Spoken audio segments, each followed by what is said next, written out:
Alleloia, alleloia. Dia faly miarahaba ho antsika mianakavy mpanaraka ny rapsodin'ny famarinana. Ny fiadanan'i Jesosy Kristy tompo anie ho aminao ho amin'izao herinandro vaovao feno voninahitra sy feno fahasoavan'Andriamanitra zao. Ny rapsodin'ny famarinana izay nisoratan'ny lehilahin'Andriamanitra Dr Révérend Chris Oyakhilome DSI ho antsika ho anio alatsinainy 2020 ny volana septambra 2024 dia manao hoe aza dinona ny lahara-pamehanao, aza dinona ozy izy ny lahara-pamehanao. Ny Deutéronomie 9:12 no andiny tsoratra masina fanokafana izay mivaky toy izao amin'ny anaran'i Jesosy. Dia mitandrema fandrao adininao Jehovah Andriamanitrao ka tsy tandremanao ny didiny sy ny fitsipiny ary ny lalàny izay andidiko anao anio. Tena mora ny manadino izay tokony ataonao ho an'ny tompo. Tsy ny sambatan'olona fotsiny no resahako fa na ny fiangonana amin'ny ankapobeny azy dia mety manadino ny lahara-pamehany. Jereo ny tantaran'ny fiangonana taon-jato telo monja no notakiana tamin'ny fanombohana ny fiangonana vao nahafehan'izao tontolo izao. Zava-bita niavaka izany tamin'izany andro izany raha mbola osa ny fifandraisana sy ny fitaterana. Tamin'ny 430 tarianan'i Jesosy Kristy dia nofohanany Empereur Constantin ny fanenjehana ny kristianina, ary ny taona monja taty aoriana tamin'ny 330 dia nambarany fa ny kristianisma no fivavahana miatra eto amin'izao tontolo izao. Faly tamin'izany ny fiangonana ary noho ny andony samihafa dia lasa naka aina be loatra. Tsy hitan'izy ireo ny mahamaika ny fitorianan'ny filazantsara satria toa nandeha tsara daholo ny zavatra rehetra.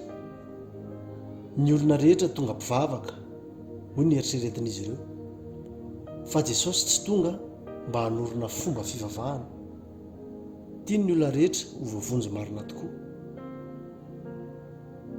Noho izany zava-dehibe ny manome lanja indray ny lahara-pamehana. Nanadino ny lahara-pamehany ny zanak'Israely. Ny Baiboly dia milaza amintsika ny fomba nanomezan'Andriamanitra azy ireo ny tany nampanantenainy azy ireo. Tamin'izany no nanomezany azy ireo fitsaharana, nisy fiadanana ary nilamina ny zavatra rehetra. Ao amin'ny Josoa 1:20, 7:7 sy 7:20 no ahitantsika an'izany. Nampitandra azy ireo anefa izy ao amin'ny Josoa 1:17-7 ozy izy hoe mba tsy hakanesanareo any amin'ireo firenena sisa eo aminareo ireo ny anaran'ny Andriamaniny dia aoka tsy ho tononona na ampianiana anareo akory, ary aza manompo azy na miankohoka eo anatrehany.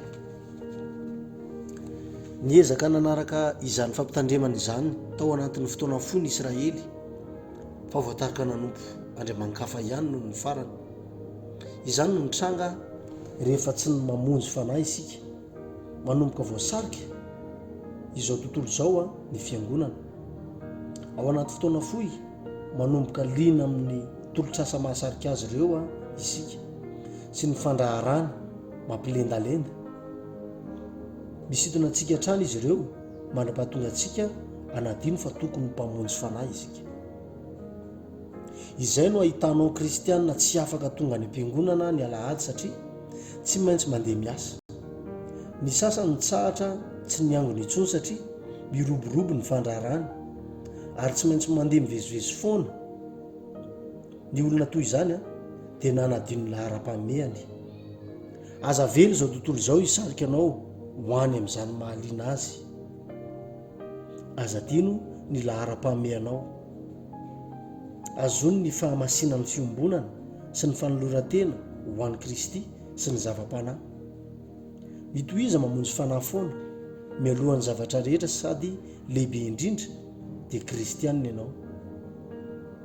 Aoka hiarihary amin'ny fiainanao rehetra izany. Amen, amen. Ndao tsika no nivavaka fanekim-pinoana ataontsika amin'ny finoana zany amin'ny anaran'i Jesosy Kristy tompo, indriza ny fifaliana mitory ny filazantsara be voninahitra, ny fanitarana fanjakan'Andriamanitra eto an-tany no lahara-pahamehany indrindra amiko, ary ambarako fa tsy misy na inona ny elingelinahy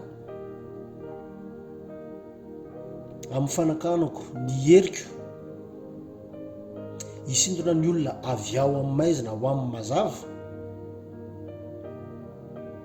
sy avy ao amin'ny herin'ny Satana ho amin'Andriamanitra,